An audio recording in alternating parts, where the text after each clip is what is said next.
Shri Shibu Thekkumpuram 3 minute. Sir, ഇതൊരു ചരിത്ര ബഡ്ജറ്റാണ്. ഞാൻ ഈ ബഡ്ജറ്റിനെ പൂർണ്ണമായും പിന്താങ്ങുകയാണ്. കേരളത്തിൻ്റെ വികസന ചരിത്രത്തിലെ ഏറ്റവും ക്രിയാത്മകവും സർഗാത്മകവുമായ ഒരു ബഡ്ജറ്റ്. തികഞ്ഞ ദീർഘവീക്ഷണത്തോടു കൂടിയുള്ള ഭാവി കേരളത്തിൻ്റെ ഒരു ദർശനരേഖയാണ് ഈ ബഡ്ജറ്റ്. ഒരു പുതിയുഗ കേരളം സൃഷ്ടിക്കുവാനുള്ള വ്യക്തമായ കാഴ്ചപ്പാടുകളും പദ്ധതികളും പരിപാടികളും അടങ്ങുന്ന ഒരു റോഡ് മാപ്പായി ഈ ബഡ്ജറ്റിനെ കാണാൻ സാർ,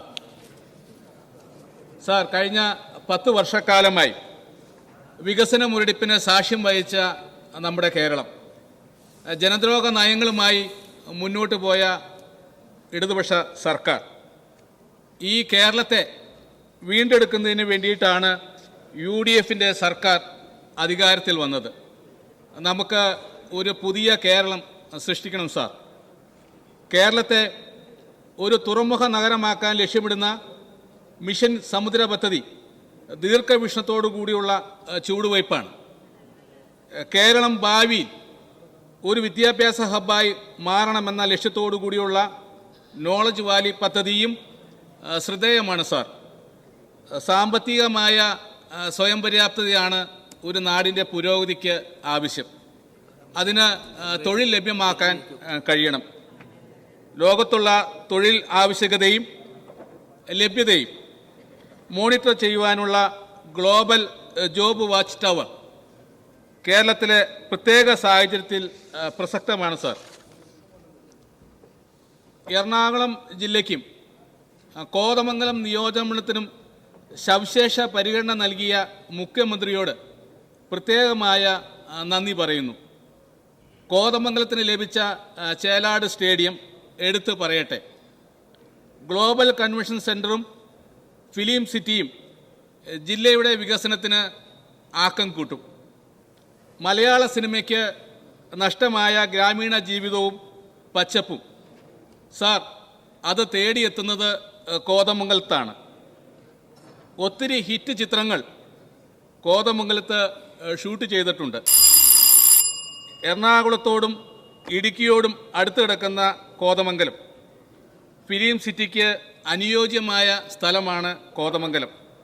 റാമോജി പോലുള്ള ഫിലിം സിറ്റി പ്ലാൻ ചെയ്യുമ്പോൾ അതിന് അടിത്തറയുള്ള കോതമംഗലത്തെ കൂടി പരിഗണിക്കണമെന്നുള്ളതാണ് എൻ്റെ വിനീതമായ ആവശ്യം. സാർ, കോതമംഗലം നിയോജക മണ്ഡലത്തിലെ നെല്ലിക്കുഴി പഞ്ചായത്ത് ഫർണിച്ചറിൻ്റെ ഹബ്ബാണ്. കേരളത്തിലെ തന്നെ പ്രമുഖ കേന്ദ്രമാണ് നെല്ലിക്കുഴി. നെല്ലിക്കുഴിയിൽ ഏതാണ്ട് 300ഓളം സംരംഭങ്ങൾ ഉണ്ട്. ശ്രീ ഷിബു കൺക്ലൂഡ് ചെയ്താൽ മതി. 300ഓളം സംരംഭങ്ങളുണ്ട്. 10,000 പേര് തൊഴിൽ ചെയ്യുന്നു. സാർ, എറണാകുളം ജില്ലയിൽ ഫർണിച്ചർ ഹബ്ബായി ഒരു സ്ഥലം പരിഗണിക്കുമ്പോൾ തീർച്ചയായും കോതമംഗലത്തെ അതിൻ്റെ ആസ്ഥാനമാക്കണമെന്നുള്ളതാണ് ജനങ്ങളുടെ വലിയ ആവശ്യം.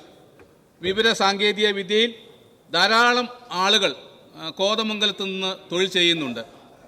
ഇൻഫോ പാർക്കിൻ്റെ ഒരു സബ് സെൻറ്റർ കോതമംഗലത്ത് സ്ഥാപിക്കാനുള്ള നടപടികൾ സ്വീകരിക്കണം.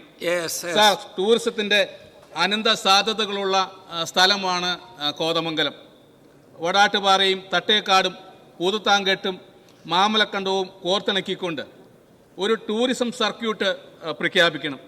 ഞാൻ ചുരുക്കട്ടെ, ഭാവി കേരളത്തിന് ദിശാബോധം നൽകുന്ന ഈ ബഡ്ജറ്റിനെ ഞാൻ പിന്താങ്ങുന്നു.